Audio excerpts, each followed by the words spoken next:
Mr. Doug Ford, thanks for making time. Good to see you. Happy to be here. I cannot wait. We just had a call with Aaron O'Connor, planning kind of what we're doing with the LBM Expo. We're going to have a football challenge, a quarterback challenge. We're bringing around on casters, a little competition, and then we're going to tie that into my keynote, which is on sales on Thursday. So it's going to be a lot of fun. And you will be announced as the new president of the NRLA, the coronation, if you will, Doug. a lot of pressure on your shoulders there. So yes, I'll be the incoming chair, and it's been a number of years in the making, but I'm happy to have the opportunity to give back to an industry that has really given me a lot. I'm on my 47th year, so wow. I really have enjoyed it, and I'm on the end run here, but I still got a couple good years left in me. For folks, Doug, that might be watching or listening to this and think, oh, I don't know how Doug does it, because we've got all these daily crises and we got this issue here and it's hard for me just to make time. What have you learned about getting value? Because 47 years, by the way, reading through your bio here, you've been so involved in giving back on multiple levels. What have you learned about pulling yourself from the business in ways that ultimately help you and your team down the line?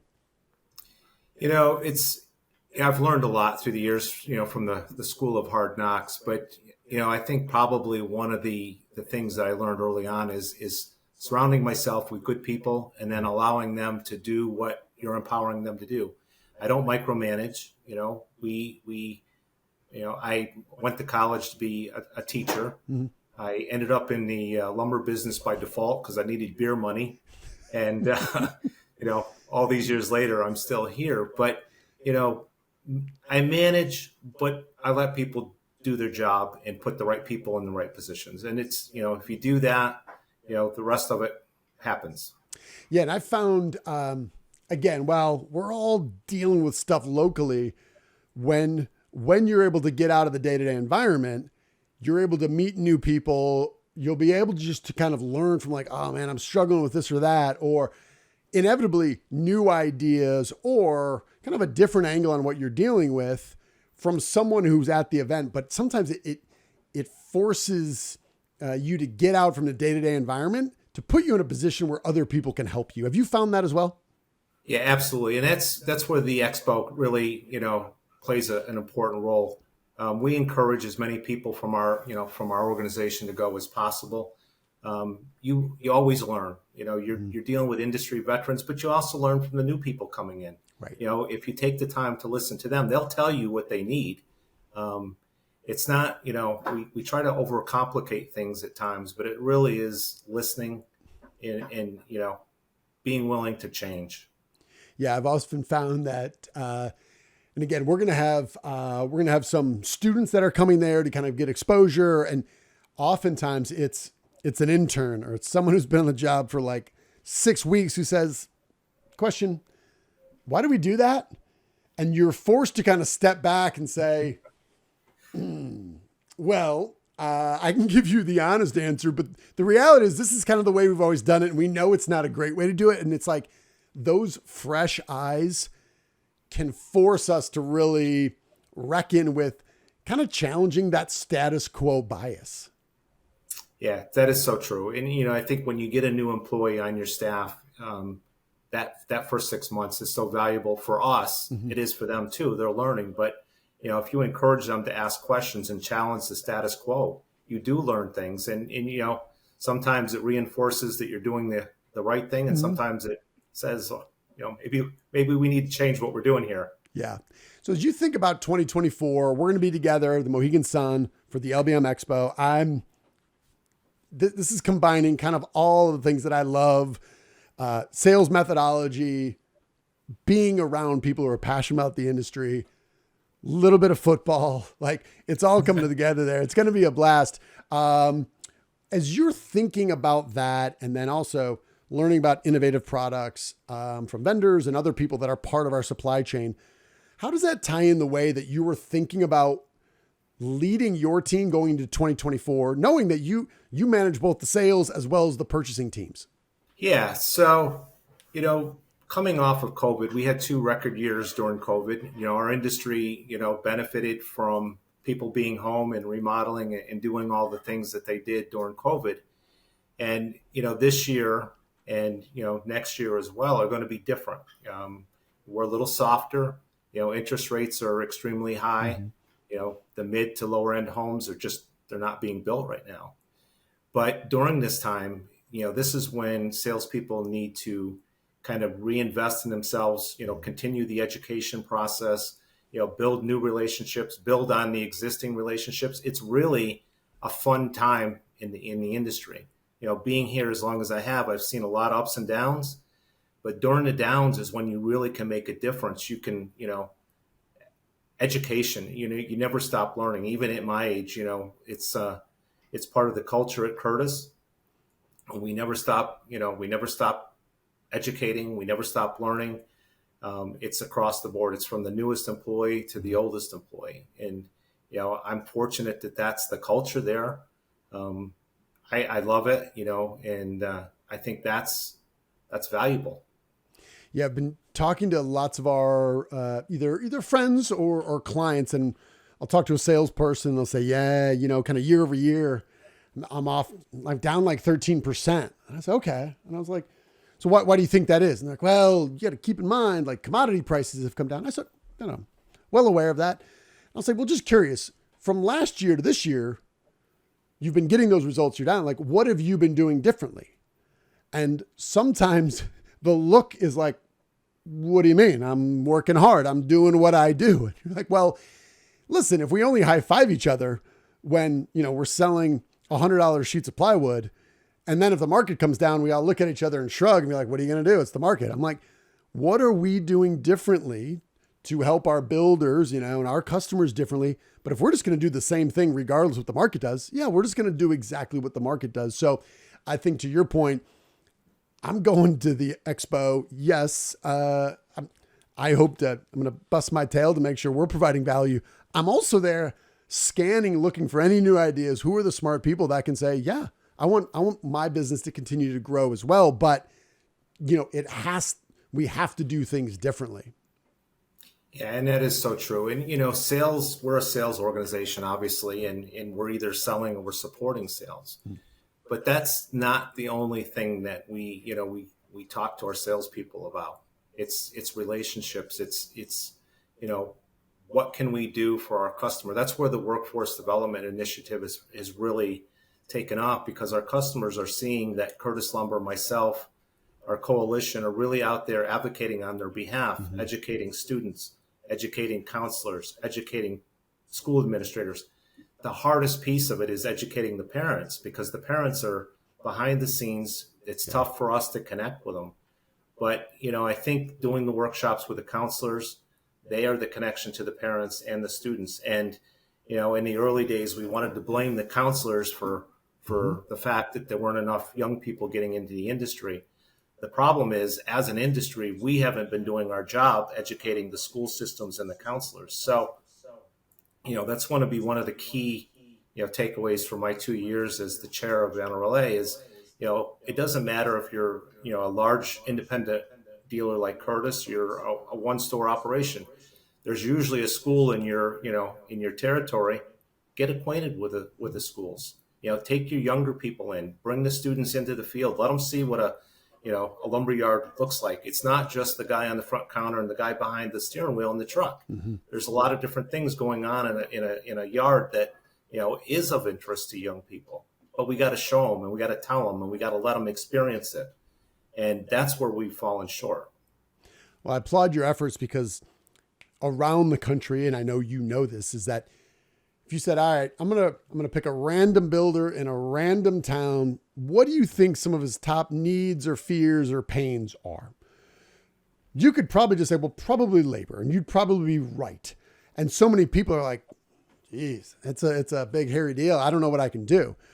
And I applaud your efforts to say, I don't know if we can solve it, but I'm not okay sitting by when we recognize one of the biggest pain points of our customers that are holding them back.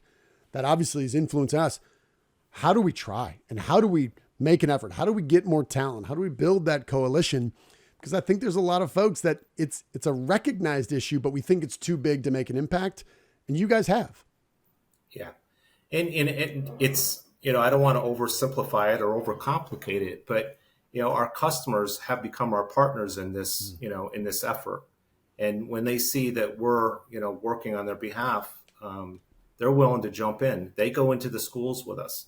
They bring the students to their job sites, and they get excited when they have a group of students on a job site. And, in the beginning, I thought it was all about the students, and it really isn't. When you get the students and you show them, they get excited. They really do.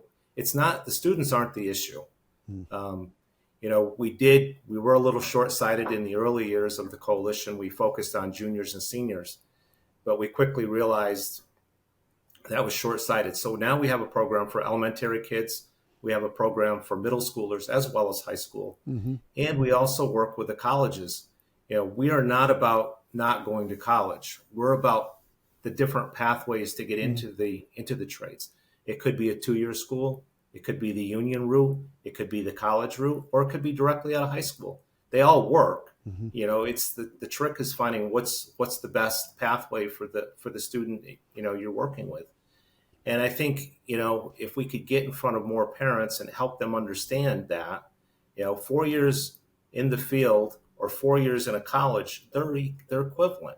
Mm-hmm. I went to college to be a math teacher. I'm no smarter than the guy that does 4 years in the field. Mm-hmm. It's just a different path. And I think, unfortunately, the school systems are sometimes looked upon as how many schools or how many students go on to a secondary education. Right. And that's not a metric that schools should be evaluated by, in my opinion. Yeah, no, I couldn't agree more. So for folks that might be watching this or listening, they'll say, hey, Doug and Bradley, I know you guys are going. We just got a lot. It's December. There's a lot going on. I'm going to struggle. I'm not sure if I can pull myself out. That's my biggest objection. I just don't have the time. How might you reorient their thinking, or what advice might you have for the value that they're going to get by attending? So that question, I've heard it, and, they can't afford not to make the time. There is so much to be gained by attending the expo and networking and hearing the educational opportunities. It's easy to make excuse and come up with reasons not to, but I think if they really think about it hard, they can't afford not to go. Yeah. There's way more to be gained than not going. Yeah, and I think I would kind of, as a rejoinder to that, is just say, if we're not going to get ideas and hear insights and be able to talk to other experts from different parts of our region, where are we going to get that? Where are you going to get that as we head into next year that we think, yes, there's going to be some headwinds, but every slowdown, whatever we face from a recession standpoint, if we have one, it's all been done before. And every time that happens, there are companies that come out stronger. And you were alluding to the earlier, is that every time, whether it's a deep recession or a small one or whatever, there are companies that grow faster out of that. The choice is, are you going to put yourself in a position to be one of those companies, or to just kind of continue what we've been doing? I think that is a stark choice folks have to make. Yeah, no doubt about it. Again, when you're facing a slowdown or times are a little more challenging, my philosophy has been to invest in educating. We don't lay people off. We don't, we do, obviously we look at the expenses and that, but not in terms of labor. We reinvest the time into education and, team building and the kind of things that slip away when you're so busy. Yeah. It's really a time to really, and reinvest back into the people. Yep. In a big way. Absolutely. And the expo makes it easy for you. You got the industry experts there. You got some of the best talent from all over the Northeast there. Why would you not want to take advantage of that?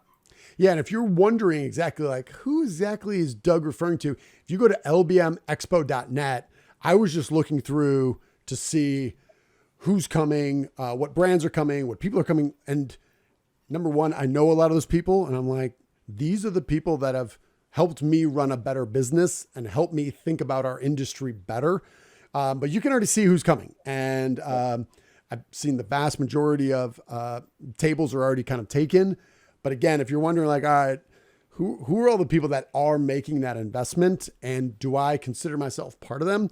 All that's available. It's on lbmexpo.net. You can register directly from there. There's a ton of information at that site if you have not registered already. So true. So true. I haven't missed an expo since I came to Curtis 27 years ago. They really introduced me to the NRLA.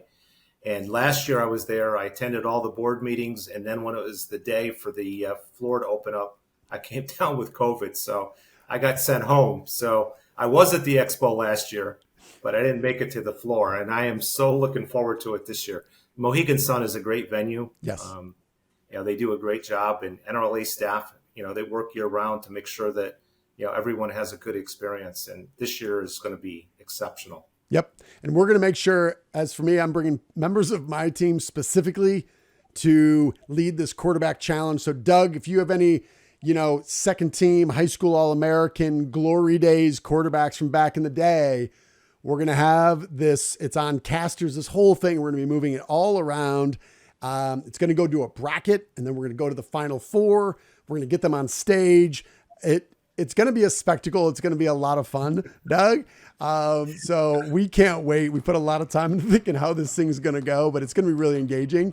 And so can't wait. So again, that's lbmexpo.net. We'll be there. Doug, you made time on a Friday afternoon for this. The giving never ends with Doug Ford. That's the message that I've learned after reading your bio and you making time here.